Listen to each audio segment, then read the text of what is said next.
இன்றைய காலகட்டத்தில் ஒரு பள்ளி குழந்தைகளில் இருந்து முதுமை வரை நம்முடைய முதல் தேடல், ஆங்கிலத்தில் சொல்லப்போனால் த ஹையஸ்ட் ப்ரியாரிட்டி எங்கே இருக்கணும் அப்படின்னா நலத்தை தேடி.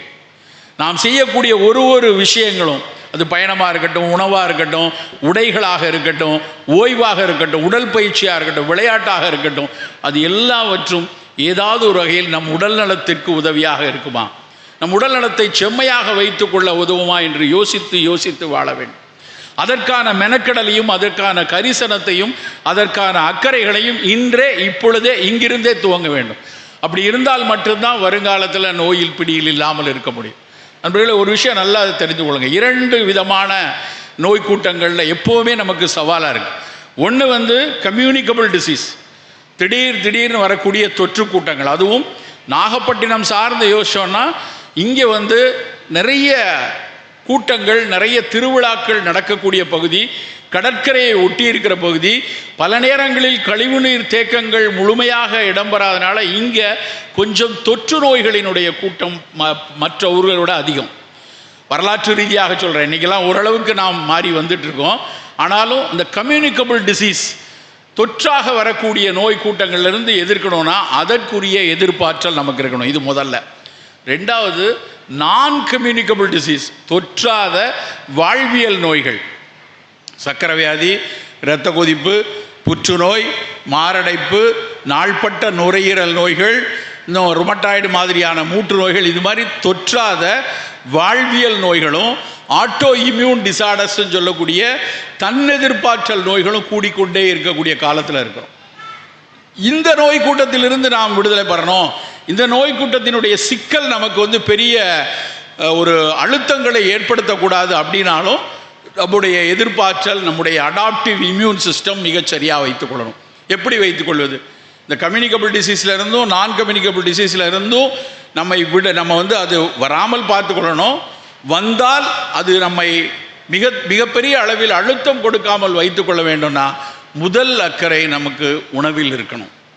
இன்றைக்கி காலையில் ஒரு பள்ளியில் நான் பேசுகிறேன், இங்கே வரதா இருக்கிறதுனால அப்படியே ஒரு பள்ளிக்கு போயிட்டு வந்தேன். அந்த பள்ளி மாணவர்கள் ஒரு 400-500 பேர் இருக்காங்க. ஒரே ஒரு கேள்வி தான் கேட்டேன். இங்கே படிச்சுட்டு இருக்கிற இந்த குழந்தைகளில் உங்கள் அப்பா, உங்கள் அம்மா, உங்கள் பெரியப்பா, உங்கள் சித்தப்பா, இல்லை தாய் மாமன், இவர்களில் எத்தனை பேர் குடும்பத்தில், நீங்கள் கையை தூக்குங்க, உங்கள் குடும்பத்தில் எவ்வளோ பேருக்கு சக்கரை வியாதி இருக்குது? இதுதான் என் கேள்வி. 400 பேர் இருக்கக்கூடிய குழந்தைகளில் நண்பர்களே 90% குழந்தைகள் கையை தூக்குறாங்க. அத்தனை பேர் வீட்லேயும் சக்கரை வியாதி இருக்குது. அப்போ என்ன அர்த்தம்?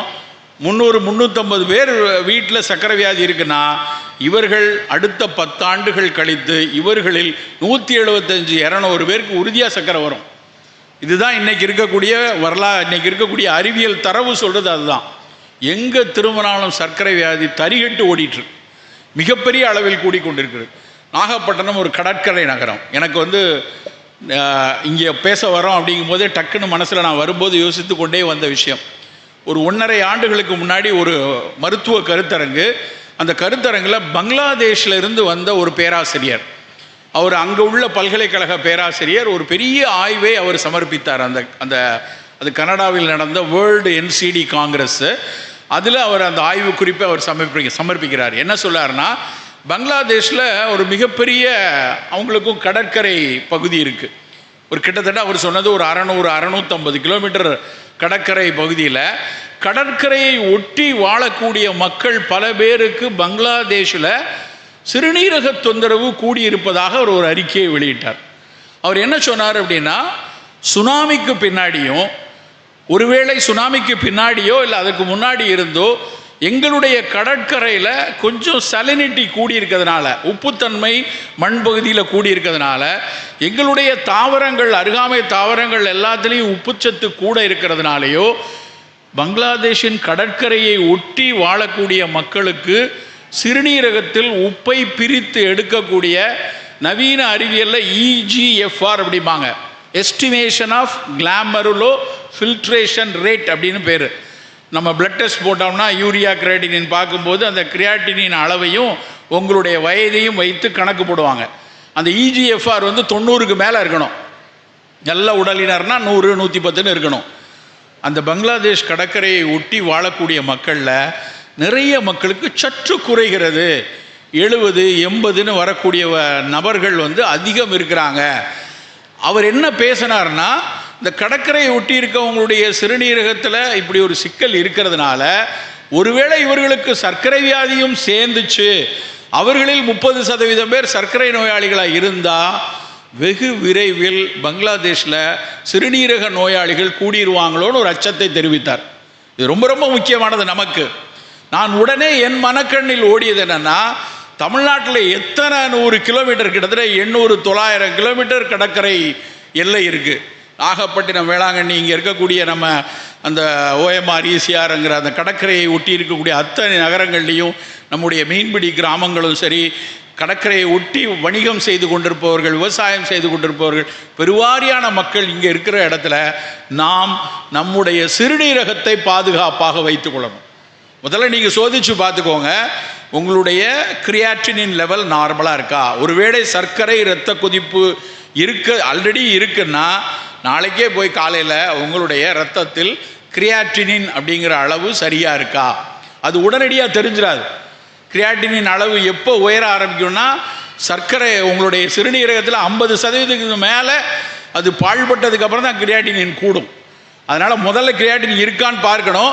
கிரியாட்டின்லாம் நார்மலாக தான் இருக்குது, அப்போ நான் எவ்வளோ வேணாலும் உப்பு சாப்பிட்லான்னு நினச்சிடக்கூடாது.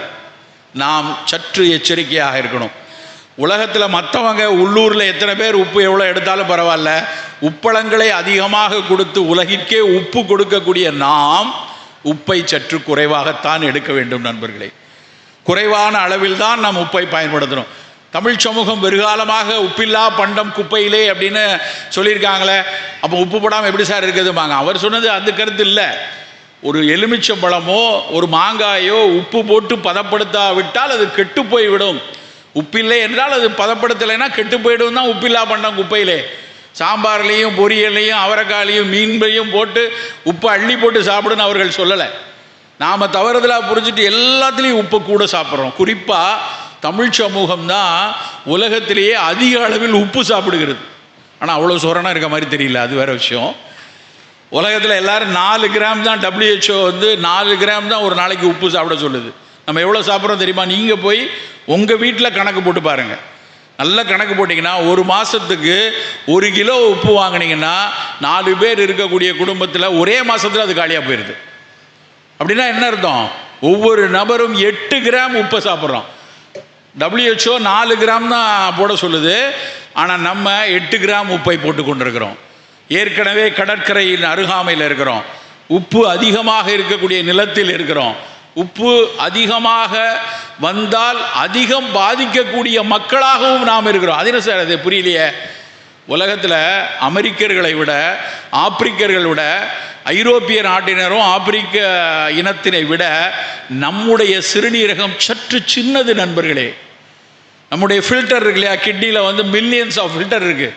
அந்த மில்லியன்ஸ் ஆஃப் ஃபில்டர் அந்த மேற்கத்திய ஐரோப்பிய மக்களினுடைய சிறுநீரகத்தை விட, ஆப்பிரிக்கர்களுடைய சிறுநீரகத்தை விட நம்ம சிறுநீரகம் கொஞ்சம் சின்னது, ஃபில்டர்கள் கம்மி. அப்படின்னா நம்ம மற்றவங்களை விட குறைவாக உப்பை சாப்பிடணும். ஆனால் நம்ம கூடுதலாக உப்பை சாப்பிட்டுக்கிட்டு இருக்கோம். இன்றைக்கு இந்த புத்தக கண்காட்சியில் வீட்டுக்கு எடுத்து செல்ல வேண்டிய செய்தி 2, உப்பை குறைக்கணும். செய்தி 1, புத்தகம் வாங்கணும், படிக்கணும், வாசிக்கணும். செய்தி 2, உப்பை குறைக்கணும். ஊறுகாய்களை தயவு செய்து எடுக்காதீங்க.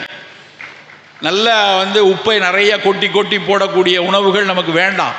எந்த அளவுக்கு உப்பை குறைக்கிறோமோ அந்த அளவுக்கு நம் சிறுநீரகம் பாதுகாப்பாக இருக்கும். நல்லா புரிந்து கொள்ளணும்.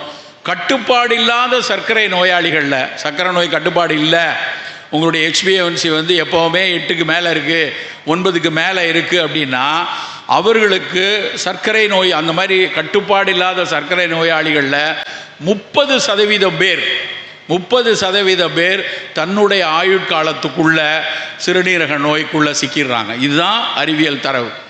CKD அப்படின்னு சொல்லுவாங்க, கிரானிக் கிட்னி டிசீஸார். கொஞ்சம் யூரினில் புரோட்டீன் வெளியே போக ஆரம்பிக்குது, உங்களுடைய யூரினில் புரோட்டீன் 1+ வந்திருக்கு, EGFR கொஞ்சம் குறைய ஆரம்பிச்சிருச்சுன்னு உங்கள் மருத்துவர் உங்களுக்கு சொல்லுவாங்க. சொன்னதுக்கப்புறமும் நம்ம உப்பை சாப்பிட்டுட்டே வந்தோம் அப்படின்னா சிறுநீரகத்துக்கு டயாலிசிஸ் பண்ணுறதோ இல்லை என்றால் சிறுநீரக மாற்று அறுவை சிகிச்சைக்கோ போக வேண்டியிருக்கும். நண்பர்களே, உப்பை குறைத்து கொள்வோம். மிக குறைவாக உப்பு போடக்கூடிய பழக்கத்தை வச்சுக்கொள்வோம். சர்க்கரை இரத்த கொதிப்பு இருந்ததுன்னா கூடுதலாக நம்ம உப்பு போடுவதை குறைத்து கொள்வது காலத்தின் மிக மிக கட்டாயமான விஷயம். ரெண்டாவது, உப்புக்கு அடுத்து இனிப்பு வரும். இனிப்பு நமக்கு இன்னைக்கு ரொம்ப ரொம்ப கவனமாக இருக்க வேண்டிய, எச்சரிக்கையாக இருக்க வேண்டிய சுவை இனிப்பு. இனிப்பு சுவையெல்லாம் கெடுதி நான் சொல்லலை. ஆனால் இனிப்பை எப்படி சாப்பிடுகிறோம்? நம்ம வீட்டில் குழந்தைகள் இருக்குது, இனிப்பு வேணும். நமக்கு காலகாலமாக ஒரு களிப்பான மனதுக்கும் ஒரு குதூகலமான மனதுக்கும் இனிப்பைத்தான் பரிமாறி இருக்கிறோம். ஒரு இலக்கிய தரவு ஒன்றை படித்த ஞாபகம். விஜயநகர பேரரசில் ஒரு மதிய விருந்தில் கிட்டத்தட்ட 64 வகை இனிப்பை கொடுத்துருக்காங்களாம். அவ்வளவு இனிப்பெல்லாம் சாப்பிட்டுட்டு அன்றைக்கி நல்லா தானே இருந்திருக்கிறானுங்க அப்படின்னு ஒரு பக்கம் தோணுது. ஆனால் இன்றைக்கு நம்ம சாப்பிடக்கூடிய இனிப்புகளை எல்லாம் பார்த்தோம்னா ரொம்ப ரொம்ப ரொம்ப ரொம்ப கவலைக்குரியதாக இருக்குது. ஏன் அப்படின்னா, இனிப்பு என்றால் முதல்ல நம்ம மனசில் பட வேண்டிய விஷயம் பழங்கள் தான். பழங்களிலிருந்து வரக்கூடிய இனிப்பையே நம்ம பிரதான இனிப்பாக வைத்துக் கொள்ளலாம். பிரித்து எடுக்கப்பட்ட இனிப்பு, அது வெள்ளை சர்க்கரையாக இருந்தாலும் நாட்டு சர்க்கரையாக இருந்தாலும் நமக்கு அதிகம் வேண்டாம். வெள்ளை சர்க்கரை வேண்டவே வேண்டாம். நாட்டு சர்க்கரையோ கருப்பட்டியோ தேனோ ஒரு விழா காலங்களில் குறைவாக பயன்படுத்தி கொள்ளலாம். அது ஒருவேளை சர்க்கரை வியாதி இல்லாதவர்களுக்கு தேனோ கருப்பட்டியோ சிக்கல் இல்லை.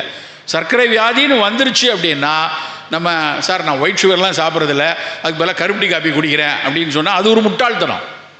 அது கூடுதலாக சர்க்கரையை சேர்க்க தான் செய்யும். ஸோ இனிப்பில் ரொம்ப ரொம்ப ரொம்ப அக்கறையாக இருக்கணும். நம்ம விளம்பரங்களை எடுத்தால் ஸ்வீட் எடு கொண்டாடு அப்படிங்கிறான். உண்மையிலே ஸ்வீட் எடு திண்டாடுன்னு போடணும். இன்றைக்கி வரக்கூடிய பல வியாதிகளுக்கு மிக அடிப்படையான காரணம் இனிப்பு தான். இனிப்புனா நீங்கள் நினைக்கிற மாதிரி வெறும் சர்க்கரை வியாதிக்கு மட்டும் இல்லை, உடல் எடை கூடுறதுலேருந்து, இதய நோய்கள்லேருந்து, தசை நோய்கள்லேருந்து, இரத்த நாளங்களில் உள்ள பிரச்சனைகள்லேருந்து, எதிர்ப்பாற்றல் குறைவாக வரக்கூடிய நோய்கள் அத்தனையிலும் இனிப்பு தான் காரணமாக இருக்குது. ஸோ இனிப்பு மீது மனதில் ஒரு 40 வயது தாண்டியாச்சுன்னா வேணாயா, இனிப்பாக சாப்பிடணும்னு தோணா ஒரு ஆப்பிளை சாப்பிட்டுக்கோங்க, ஒரு வாழைப்பழத்தை சாப்பிட்டுங்க, ஒரு கொய்யாவை சாப்பிட்டுக்கொள்ளும். இனிப்பை குறைத்து கொள்ளணும், உப்பையும் குறைத்து கொள்ளணும். சரி, இனிப்பையும் உப்பையும் குறைச்சாச்சு. மற்ற சுவை, அதிகம் தேடி தேடி சாப்பிட வேண்டிய சுவை கசப்பு. கசப்பான உணவுகளில் எங்கேயாவது நலக்கேடுகள் இருக்குதான் நான் தேடி தேடி பார்த்துருக்கேன். கசப்பு சாப்பிட்டா உடம்புக்கு ஏதாவது கெடுதி வருமா? இனிப்பு சாப்பிட்டா நிறைய தெரியுது, உப்பு சாப்பிட்டா தெரியுது. கசப்பான உணவுகள், கசப்பான பாவக்காய், கசப்பான கோவக்காய், கசப்பான வெந்தயம், கசப்பான சுண்டக்காய், இதில் ஏதாவது கெடுதல் உள்ள உணவு இருக்கான்னு பார்த்தா எதுவும் கிடையாது. கசப்பு ஆக சிறப்பான சுவைகளில் உண்டு. நமக்கு எல்லாம் தெரியும். நம்ம உலகமே கொண்டாடிய, நம்ம கோவிட் காலத்தில் நமக்கு பேருதவியாக இருந்தது நிலவேம்பு. நிலவேம்பை ஏன் கொண்டாடுறோம்? அதில் இருக்கக்கூடிய ஒரு ஆகச்சிறந்த கசப்பு. அந்த கசப்புக்கு பின்னாடி பிட்டர்ஸ் அப்படின்னு ஆங்கிலத்தில் அவன் பிட்டர்ஸ்ன்னு சொல்கிறான். ஆண்ட்ரோகிராஃபிஸ் பானிகுலேட்டா அந்த பிளான்ட். அந்த பிளான்ட்டில் இருக்கக்கூடிய பானிகுலேட்டா AB அப்படின்னு 2 ஆல்கலைட், ரெண்டுமே அத்தனை கசப்பை நமக்கு கொடுக்கக்கூடியது. அந்த கசப்பில் 2 முக்கியமான பயன் இருக்கு. எந்த கசப்பாக இருந்தாலும் முதல் பயன் அது சர்க்கரையை கட்டுப்படுத்த உதவுறது. 2வது பயன், கசப்பு சுவை இருந்ததுன்னா அது நமக்குள்ள ஒரு ஆட்டோ இம்யூன் டிசீஸ் இருக்குது, தன் எதிர்ப்பாற்றலை கூட்டக்கூடிய ஒரு சிக்கல் உள்ளவங்க, ரொமட்டாய்டு ஆர்த்ரைட்டிஸ் இருக்குது, இல்லை லைக்கன் பிளானஸ்ங்கிற ஒரு பிரச்சனை இருக்குது. இப்படியான ஒரு ஆட்டோ இம்யூன் நோய் நிலைகளில் கசப்பு தான் மிகச்சிறந்த ஒரு உணவாக இருக்கும். அப்போ நமக்கு இந்த மாதிரி மூட்டு வலி வரக்கூடாது. சித்த மருத்துவத்தில் நாங்கள் முதல்ல நிலவேம்பை எதுக்கு பயன்படுத்துகிறோம் அப்படின்னா, ஃபஸ்ட்டு நாங்கள் பயன்படுத்தினது, அதிகம் பயன்படுத்தினது சிக்கன் குனியா காலத்தில். 2006 தான் இந்தியாவில் சிக்கன் குனியா வந்துச்சு. 2006 டிசம்பர் என்று நினைக்கிறேன், கேரளாவில் முதல்ல சிக்கன் குனியா வந்துச்சு. அதுக்கு முன்னாடி உலகத்தில் சிக்கன் குனியா அதிகம் பேசப்பட்டது 1950. 50 வருஷத்துக்கு அப்புறம் சிக்கன் குனியா வந்துச்சு. எல்லாரும் கைகால் வலி, எல்லாருக்கும் மூட்டு வலி, கையை மடக்க முடியல, நீட்ட முடியல. காய்ச்சல் 5 நாள் தான் இருந்துச்சு, காய்ச்சல் 10 நாள் தான் இருந்துச்சு. 10 நாள் காய்ச்சல் போனதுக்கப்புறம் போஸ்ட் வைரல் ஆர்த்ரால்ஜியா அப்படின்னு எழுதுனாங்க. காய்ச்சல் போனதுக்கப்புறம் முட்டு வலி இன்றைக்கும் நிறைய பேருக்கு இருக்குது.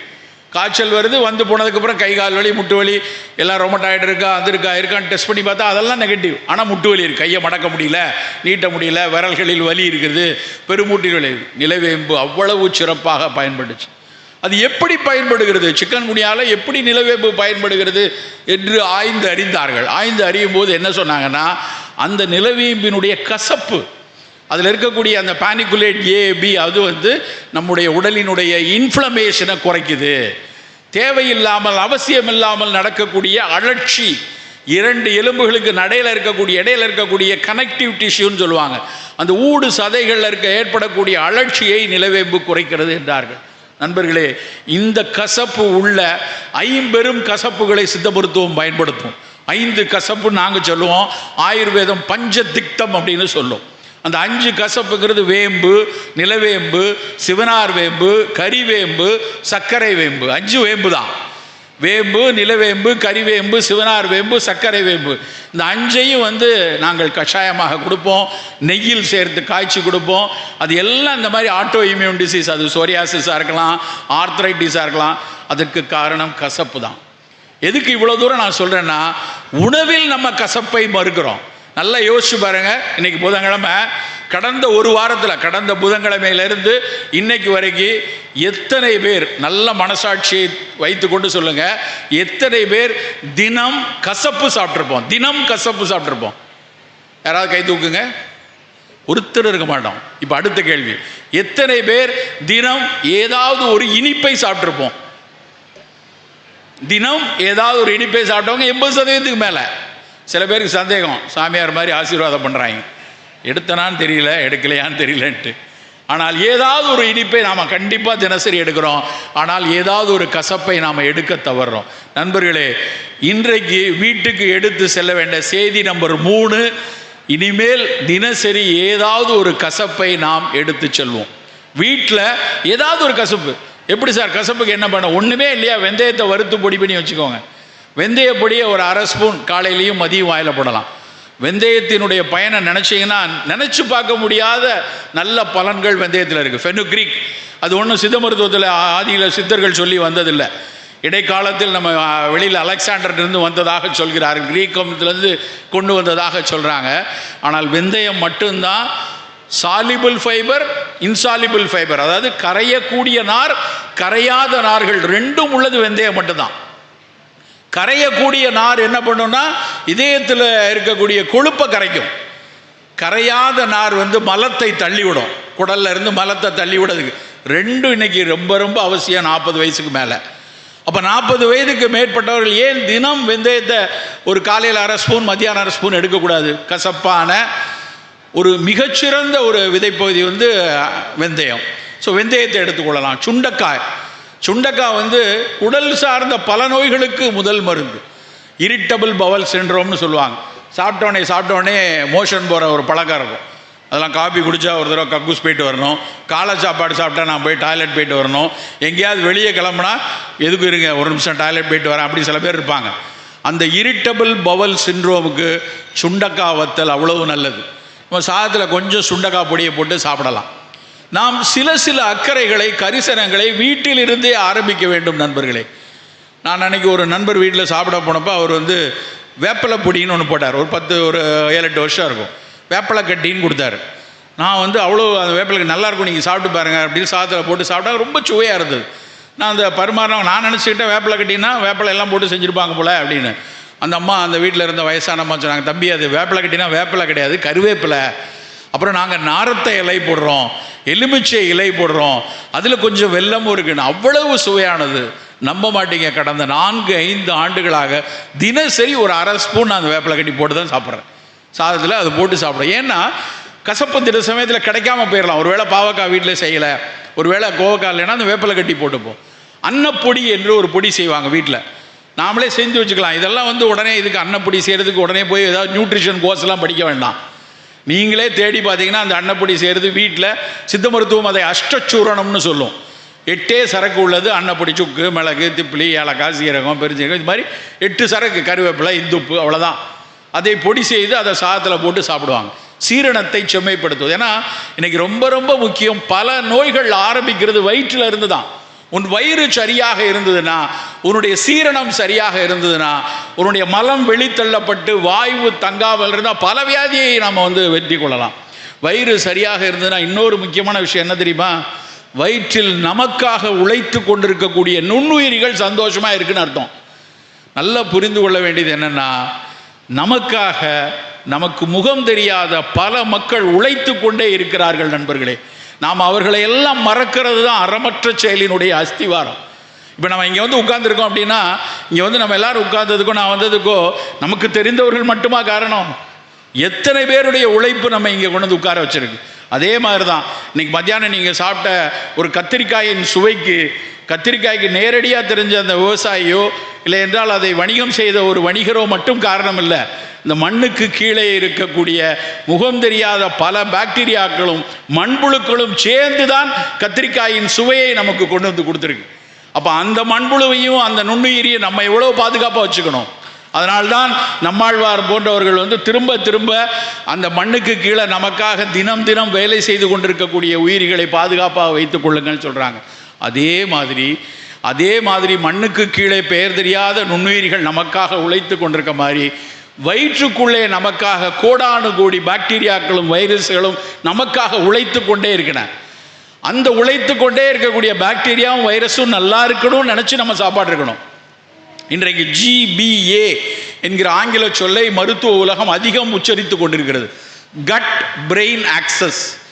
குடல்ல பாக்டீரியாவும் வைரஸும் நல்லா இருந்தாதான் உன் மூளை மிகச்சரியாக வேலை செய்யும். உனக்கு எதிர்பார்த்தல் எவ்வளோ வேணும், உன்னுடைய மெட்டபாலிசம் எப்படி நடக்கணும், உன் சிந்தனை எப்படி இருக்கணும், உன்னுடைய உரை எப்படி இருக்கணும், உன்னுடைய உரையாடல் எப்படி இருக்கணும், அத்தனையும் சொல்வதற்கு உன்னுடைய குடல் நலமாக இருக்கணும். நண்பர்களே, அந்த குடல் நலமாக இருப்பதற்கு நம் மெனக்கெடல் நல்லா இருக்கணும்.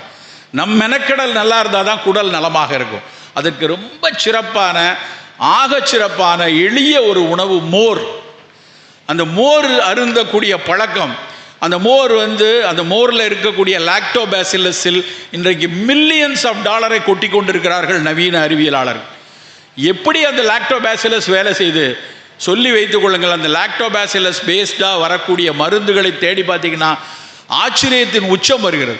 அவன் அதில் எப்படி ஜெனட்டிக்கல் மாடிஃபை பண்ணலாம், அதை எப்படி அந்த லாக்டோபாசிலஸை கேப்சூலை வச்சு எவ்வளோ தூரம் சந்தைப்படுத்தலாம், ப்ரோபயாட்டிக்ஸ்னு ஒரு பெரிய சந்தைக்கு உண்டாகிட்டே இருக்குது. ஆனால் நம்ம ரொம்ப சாதாரணமாக காலையில் நீர் ஆகாரம் சாப்பிட்டோம். முந்தின நாள் ஊற்ற சாதத்தில் தண்ணியை ஊற்றி வச்சு கையை பசைஞ்சு கொஞ்சம் மோரை விட்டு காலையில் குடித்து கொள்வது நம்முடைய மரபு பழக்கமாக இருந்தது. அந்த பழக்கத்தை இன்றைக்கு அறிவியல் கண்களால் உற்று பார்க்கும்போது அதில் அவ்வளவு லாக்டோபாசிலஸ் குடலுக்கு நல்லது செய்யக்கூடியதாக இருக்குது. நண்பர்களே, வயிறை சரியாக வைத்துக் கொள்வதற்கான மெனக்கடல்களை தினம் தினம் வீட்டில் ஆரம்பிங்க. ஒரு ஐங்காய பொடி, ஒரு அன்னப்பொடி, ஒரு வேப்பிலை கட்டி, ஒரு சுக்குமல்லி காஃபி, ஒரு சீரக தண்ணீர், ஒரு திரிகடுகம் காஃபி, இது மாதிரியான விஷயத்தை வீட்டில் நம்ம செய்யணும். இதெல்லாம் எங்கே சார் கிடைக்கும்? அமேசானில் ஆர்டர் போட்டால் வருமா? வந்தாலும் வரும் தெரியல. எல்லாம் அமேசான் எல்லாத்தையும் விற்கிறான். இதெல்லாம் செய்யணும் ரொம்ப கஷ்டமே. எப்படி ஒன்னொன்னையும் தேடி அலையிறது? ஆகஸ்ட் 14 கூலி படத்துக்கு எப்படி அலைஞ்சு திரிஞ்சு டிக்கெட் வாங்க போகிறோம்? போய் அதுக்கு அடித்து பிடிச்சி காசை கொடுத்து போய் திரைப்படத்துக்கு போய் நிற்கிறோம் இல்லையா? அதற்கு செய்யக்கூடிய அக்கறை நம்முடைய பக்கத்தில் இருக்கக்கூடிய விவசாயிகிட்ட கொஞ்சம் கரிசலாங்கண்ணியும் கொஞ்சம் சீரகப்பொடியும் கொஞ்சம் சுக்குமல்லி காப்பியும் நம்மால் ஏன் வாங்க முடியல? பல பேர் என்ன பேசுவாங்க, சார் நீங்கள்லாம் நிறைய பேசிட்டே போகிறீங்க, இந்த ஆர்கானிக் உணவுகள், கருப்பு கவுனி, மாப்பிளச்சம்பெல்லாம் விலை ஏறிடுச்சு. என்னையா ஏறிடுச்சு? தங்கம் ஏறுற மாதிரி ஏறிச்சா? 10 ரூபா 50 ரூபா விலை கூடி இருக்கிறது. 50 ரூபா விலையை அந்த ஏழை விவசாயிக்கு கொடுப்பதற்கு நமக்கு எதுக்கு தயக்கம்?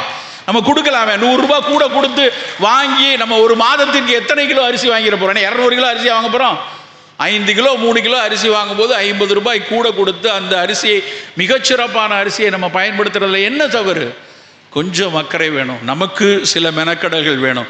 ஏன்னா நமக்கு முன்னாடி நிற்கக்கூடிய நோய் கூட்டங்களை பார்க்கும்போது நோய் கூட்டத்துக்கு உள்ளே போயிட்டோம்னு வச்சுக்கோங்க, அதுக்கப்புறம் அதற்கான செலவினங்கள் ஏன்னா எல்லாத்தையும் அரசாங்கம் பார்த்துக்குதா?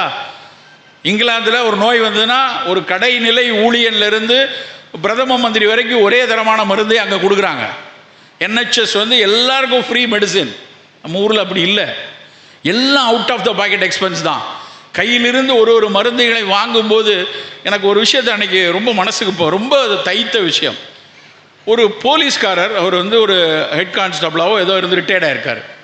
அவருக்கு வந்து உணவு குழலினுடைய கடைசி பகுதியிலையும் இறப்பையினுடைய மேல் பகுதியில் ஒரு புற்றுக்கட்டி, நெஞ்ச கறிக்குது, எது கழிக்குது, ரொம்ப நாளாக நேரம் தப்பி சாப்பிட்றது, கடுமையான வேலை சுமை, வீட்டில் பல்வேறு அழுத்தங்கள். அவருக்கு வந்து ஒரு சின்ன புற்று. ரிட்டையர்டாகி 1.5 வருஷம் தான் இருக்குது. 2 பிள்ளைங்க இருக்காங்க, ஒரு பொண்ணு கல்யாணம் பண்ணணும்னு எல்லாம் இருக்குது. இந்த வயிற்றில் இந்த கட்டிக்கு வந்து நான் வந்து பார்த்து கண்டுபிடிச்சிட்டேன். ஒரு மருத்துவரை அனுப்பி கேட்குறேன். அவர் சொல்கிறாரு, சார் ஆரம்ப கட்டம் தான், கொஞ்சம் கீமோ சிகிச்சை கொடுத்து அதுக்கப்புறம் வேணும்னா அது அறுவை சிகிச்சை பண்ணிடலாம் அப்படிங்கிறோம். அப்போ அந்த மருத்துவர் சொல்கிறாரு, ஒரு கீமோவுக்கு வந்து இவ்வளோ 40,000 35,000 ஆகும், ஒரு 6 கீமோ எடுக்கணும்னு இவ்வளோ பணம் செலவாகும்னு சொல்கிறாங்க. அந்த காவலர், ஓய்வு பெற்ற காவலர் என்ன சொல்கிறார், இதெல்லாம் வேணாங்க, போதுங்க, இது ஒரு 4-5 லட்சம் இப்போ சொல்கிறாரு, அதுக்கப்புறம் இன்னும் ஒரு 3-4 லட்சம் ஆகும், நான் இருந்தால் இன்னும் ஒரு 3-4 வருஷம் இருப்பேனா, போய் சேரங்க, என் பிள்ளைகளுக்கெல்லாம் நிறையா வேலைகள் இருக்குது, இங்கே இருக்குது, கடனை வாங்கிலாம் பண்ண முடியாது அப்படின்னு அவர் முடிவெடுக்கிறார். கடுமையான வாக்குவாதம் எனக்கும் அவருக்கும். இல்லைங்க, இதுக்கெல்லாம் அரசாங்கத்திலேருந்து இவ்வளோ உதவி இருக்குது, அதை எடுத்துக்கலாம், அது போக மீதி இருக்கிறதுக்கு ஏதாவது பண்ணிக்கலாம் அப்படின்னா, அவர் தன்னுடைய ஏழ்மையையும் தன்னுடைய செலவு செய்ய முடியாத ஒரு கடினத்திலையும் மரணத்தை ஏற்றுக்கொள்ளக்கூடிய மனநிலைக்கு வரார். அதே நேரத்தில் அடுத்த வாரத்தில் ஒரு பேஷண்ட் வராங்க. அவங்க பூனாவில் இருந்து சென்னையில் இருக்கக்கூடிய ஒரு பிரபல மருத்துவமனைக்கு ஏர்லிஃப்ட் பண்ணி வருது அந்த அம்மா. ஒரு கீமோவுடைய விலை வந்து 17 லட்சம். 12 மாதங்கள் கொடுக்க போகிறாங்க. 17 லட்சம் ரூபா கொடுக்கறதுக்கு தனி விமானத்தில் வந்து சிகிச்சை எடுக்கக்கூடிய ஒரு மக்களும் தன்னுடைய ஓய்வூதியத்தால் தன்னுடைய இரைப்பை நோயை பார்த்து கொள்ள முடியாத ஒரு சமச்சீரற்ற நிலையில் தான் இந்தியா இன்றைக்கும் இருக்கிறது நண்பர்களே. அப்படி இருக்கிற சூழல்ல அவராவது ஓய்வூதியம் பெறக்கூடிய நபர், அதையும் தாண்டி விளிம்பு நிலையில் இருக்கக்கூடிய நமக்கு ஏதாவது ஒரு நோய் வந்ததுன்னா எவ்வளவு சிக்கல்களுக்குள்ளே போய் நம்ம நிற்போம் நினச்சி பாருங்க. ஒரு பெண்மணி வந்து ஒரு ஸ்கூல் டீச்சர், அவங்களும் ரிட்டையர்டு. அவங்க பொண்ணு கூட்டு வராங்க. அந்த பொண்ணு கூட்டு வந்து அந்த அம்மாவை கூட்டு வந்துட்டு வந்திருக்காங்க. கையில் பெரிய ஃபைலு. அந்த ஃபைலை திறந்து பார்த்தா புற்றுநோய் வந்து சற்று பரவி இருக்குது, மார்பக புற்றுநோய். நான் பார்த்த உடனே, என்னம்மா நீங்கள் இதை முதலே கவனிக்கலையா, ஏன் இவ்வளவு பரவிக்கிறேன்? அந்த பொண்ணு வந்து அவங்க அம்மா அப்படி ஒரு முறைச்சி பார்க்குறா. சொன்னால் கேளுங்க, நல்லா கேளுங்க அப்படின்னு அப்படி ஒரு கோவத்தோடு அந்த பொண்ணு சொல்லுது. அந்த பொண்ணு அமெரிக்காவிலிருந்து வந்திருக்கிறது, திருமணமாகி அமெரிக்கா போயிடுச்சு. அப்போ இந்த அம்மா அப்படியே இருக்குது. நான் உடனே கேட்டேன், அம்மா நீங்கள் ஆசிரியை, ஸ்கூல் டீச்சராக இருக்கீங்க, செல்ஃப் பிரெஸ்ட் எக்ஸாமினேஷன் தெருவாக சொல்கிறாங்க, உங்கள் மார்பில் ஒரு கட்டி இருக்கிறதே உங்களால் உணர முடியலையா, ஏன் பார்க்காம விட்டீங்கன்னு கொஞ்சம் எனக்கு ஒரு கோபமாகவும் இருந்தது. என்ன படிச்சிருக்காங்க, தன்னுடைய மார்பு கட்டியே முதல்ல தெரியாமல் போயிடுச்சு, இது ஒன்றும் அந்த காலம் கிடையாது, இப்போ எவ்வளோ விளம்பரங்கள் இருக்குது தெரியலையான்னு ஒரு ஆதங்கத்தில் நான் கேட்குறேன். அப்புறம் சரி இன்னும் கொஞ்சம் குறைச்சிட்டே, இல்லைம்மா அப்புறம் அடுத்தடுத்து என்ன செய்யணும், கொஞ்சம் நுரையீரலில் பரவிருச்சு, கொஞ்சம் எலும்பில் இருக்குது, சிகிச்சைகள் நவீன மருத்துவத்தில் போயிட்டுருக்கு, கூடுதலாக என்ன உணவு எடுக்கணும், என்ன ஏதாவது மூலிகைகள் கொஞ்சம் பயன்படுமான்னு கேட்க என்கிட்ட வந்திருக்காங்க. அதையெல்லாம் பேசி பயப்படாதீங்க, நல்லா இடம், என்னையோ இப்போ பார்த்துக்கிட்டீங்க, பரவாயில்லன்னு அனுப்பிட்டேன். ஆனால் என் மனதில் ஓரமாக ஒரு ஆதங்கம், அந்த டீச்சர் ஏன் பார்க்காம போயிட்டாங்க அப்படின்னு. மருந்து வாங்குவதற்கு வெளியே போயிட்டு மருந்தெல்லாம் வாங்கிட்டு கொஞ்சம் நேரம் கழித்து அந்த அம்மா மட்டும் உள்ளே வருது. உள்ளே வரும்போது அந்த அம்மா சொன்னது தான் என்னால் தாங்கிக்கவே முடியல. டாக்டர் ஒரு 2 நிமிஷம் பேசலாமாண்ணா, வாங்க உட்காருங்க. உட்கார்ந்த உடனே சொல்கிறாங்க, உங்கள்கிட்ட என்னை குற்றச்சாட்டு பண்ணி பேசுனால, அவன் என் மூத்த மக, அவள் வந்து கல்யாணம் பண்ணி அமெரிக்காவில் இருக்கா, எனக்கெல்லாம் மார்பு கட்டி இருக்குன்னு 4 வருஷம் முன்னாடியே தெரியும். என்னம்மா அப்படி சொல்கிறீங்க, கட்டி இருக்குன்னு தெரியும்னா பார்க்க வேண்டியதானே, ஏன் பார்க்கல? எனக்கு கட்டி இருக்குன்னு தெரியும் போது என் பெண்ணுக்கு நான் வந்து வரன் பார்த்து கல்யாணம் நிச்சயமாகிற சுச்சுவேஷனில் இருக்குது. ஒருவேளை எனக்கு மார்பில் புற்றுக்கட்டின்னு வந்துருச்சுன்னா என் பிள்ளையோட கல்யாணம் நின்றுமோ, மரபு ரீதியாக அந்த பெண்ணுக்கு வந்துருமோன்னு அச்சப்பட்டுருவார்களோ அப்படின்னு நினச்சி நான் யார்கிட்டையும் சொல்லாமல் விட்டு அப்படியே நான் விட்டுட்டேன். இன்றைக்கி இவ வந்து பேசுகிறா அப்படின்னு அவங்க சொன்னாங்க. வேதனையாக இருந்தது. எவ்வளவு கேடுகெட்ட சமூகத்தில் நாம் இருக்கிறோம். அந்த அம்மாவின் குறையில்லை, ஆனால் நம் சமூகம் இன்றைக்கும் வந்து நோயை விட இந்த மாதிரி விஷயங்களை, அந்த அம்மாவை பாதுகாக்கணுங்கிறத விட அந்த அம்மாவுக்கு இருக்கான அச்சத்திற்கு காரணம் நம் சமூகம் இப்படியான ஒரு விஷயத்தில் இருந்துட்டு. ஸோ இப்படியான ஒரு நோய் என்பது தட்டையாக அவர்களை மட்டும் பாதிக்கக்கூடிய விஷயம் இல்லை, கூட இருக்க எல்லாத்தையும் பாதிக்கக்கூடிய ஒரு விஷயமாக மாறிக்கொண்டிருக்கிறது. இந்த சூழலில் நம் அக்கறைகள் வலுவாக இருக்கணும், மிகப்பெரிய அக்கறைகளோடு இருக்கணும். ஒவ்வொரு வேளை உணவும், அது காலை உணவோ மதிய உணவோ இரவு உணவோ, ரொம்ப ரொம்ப அக்கறையாக இருந்து எடுக்கக்கூடிய விஷயமாக எடுத்துக்கொள்ளணும். நான் முதலில் சொன்னபடி இனிப்பையும் உப்பையும் குறைத்து கொள்வோம், கசப்பையும் துவர்ப்பு ரொம்ப முக்கியம். வாழைப்பூ, வாழைத்தண்டு, நெல்லிக்காய் எல்லாமே துவர்ப்பு தான். அந்த கசப்பும் துவர்ப்பும் அதிகமாக இருக்கணும், புளியும் காரமும் மிதமாக இருக்கணும். மொத்தத்தில் 6 சுவைகளில் இனிப்பு உப்பை குறைத்து கசப்பு துவர்ப்பை கூட்டி புளிப்பு காரத்தை மிதமாக வைத்துக்கொள்வோம். தினசரி பழங்கள் மிக அதிகமாக இருக்கணும். ஏதாவது ஒரு பழம், நம்ம ஊர் பழங்கள், உடனே போய் நியூசிலாந்துலேருந்து கிவி வரணும், அப்படியே மடகாஸ்கர்லேருந்து ஆப்பிள் வரணும்னு அவசியப்பட வேண்டாம். நம்ம ஊர் பழங்கள் போதுமானது. நம்ம ஊர் கீரைகள், நம்ம ஊரில் கிடைக்கக்கூடிய நிறைய மணமூட்டிகள், ஸ்பைசஸ், இஞ்சி, பூண்டு, புதினா, சீரகம் ஒவ்வொன்றுக்கு பின்னாடியும் ஏதாவது ஒரு மருத்துவ குணம் உண்டு. அதை ஒரு தேநீராகவோ உணவில் குருமாவாகவோ ஏதாவது ஒரு வகையில் எடுத்துக்கொள்ளணும். நம்ம உள்ளூரில் கிடைக்கக்கூடிய மீன்கள் புரதம் மிக மிக அவசியம். நம்ம ஊரில் புரதச்சத்து மிக குறைவாக இருக்கிறது. இன்றைக்கி காலையில் கூட நான் அந்த வெண்ணாற்று கரையில் நடந்துட்டு இருந்தேன். அங்கே இருக்கக்கூடிய அந்த அணைக்கட்டு பக்கத்தில் ஒரு மீனவர் மீன் பிடித்து கொண்டிருந்தார். குட்டி குட்டி மீன்கள் துள்ளி துள்ளி ஓடுவதை கூடையில் பிடித்து கொண்டிருக்க காட்சியை நான் பார்த்துட்டு இருந்தேன். என்ன சார் அது மீன், என்ன மீன் கேட்டால் அது சாறு முட்டி அப்படின்னு சொன்னார். இப்படி குட்டி மீன்ல இருந்து இங்கே கிடைக்கக்கூடிய வாவல்ல இருந்து எத்தனை கடல் மீன்கள், உடலுக்கு அவ்வளவு நல்ல மீன்கள் நமக்கு கிடையாது. மீன்கள் பிரதானமான உணவாக நம்ம இருக்கட்டும். புரதங்கள் மிக அதிகமாக தேவைப்படக்கூடிய காலகட்டத்தில் நம்ம இருக்கோம். உணவில் ஒட்டுமொத்தத்தில் அக்கறையாக இருக்கக்கூடிய சமுதாயமாக நாம் மாற வேண்டும். கடைசியாக இறுதியாக மிக முக்கியமான ஒரு விஷயத்தை நம்ம ஏற்றுக்கொள்ளணும். சர்க்கரை கூடுது, இரத்த கொதிப்பு கூடுது, புற்றுநோய் கூடுது, இதெல்லாம் ஒரு பக்கம். கூடிக்கொண்டே இருக்கக்கூடிய இன்னொரு நோய் மது வெறி நோய். யாரை பார்த்தாலும் திரும்ப திரும்ப தன்னால் சொல்கிறது என்ன அப்படின்னா, கொஞ்சமாக குடித்தா தப்பு இல்லை, சோஷியல் ட்ரிங்கிங் தான், எப்போவாவது நான் குடிப்பேன்னு சொல்லி குடிக்கு மெல்ல மெல்ல ஒரு அங்கீகாரத்தை கொடுத்து கொண்டிருக்கிறார்கள். பெருவாரியான சமுதாயம் குடியை ஏற்றுக்கொள்ளக்கூடிய விஷயமாக வந்து கொண்டிருக்கிறது. நண்பர்களை நன்றாக தெரிந்து கொள்ளுங்கள். எந்த ஒரு குடியும் எந்த ஒரு அளவிலும் ஏற்றுக்கொள்ளக்கூடியது கிடையாது. எந்த ஒரு மருத்துவமும் குறைந்த அளவில் குடித்தால் நல்லது என்று எவரும் சொன்னதில்லை. அவன் இப்போ கூட ஒரு ஆர்டிக்கல் வந்திருக்கு, your problem starts from the first drop of alcohol அப்படின்னு ஒரு கட்டுரை வந்திருக்கு. யாருக்கு அது பாதிக்கும் யாருக்கு பாதிக்காது என்பது தெரியாது. சில பேர் தினம் குடிக்கிறான், ஒன்றும் ஆகலை அப்படின்னா அவனுடைய கட்டமைப்பு அப்படி. பட் அந்த கட்டமைப்பு உனக்கு இருக்கிறதா எனக்கு இருக்கிறதா என்று ஆய்ந்தறிய இன்னைக்கு ஆய்வுகள் எதுவும் கிடையாது. அப்போ மதுவை அருந்தும் பொழுது நாமே ஒரு சிக்கலுக்குள் போகக்கூடிய ஒரு சூழல்ல இருக்கும். நண்பர்களே, ஒருபோதும் மது அருந்துவதை ஏற்றுக்கொள்ளாதீர்கள். பெண்களே, மது அருந்துபவர்களை ஒருபோதும் நீங்கள் ஏற்றுக்கொள்ளாதீர்கள். நன்றி, வணக்கம்.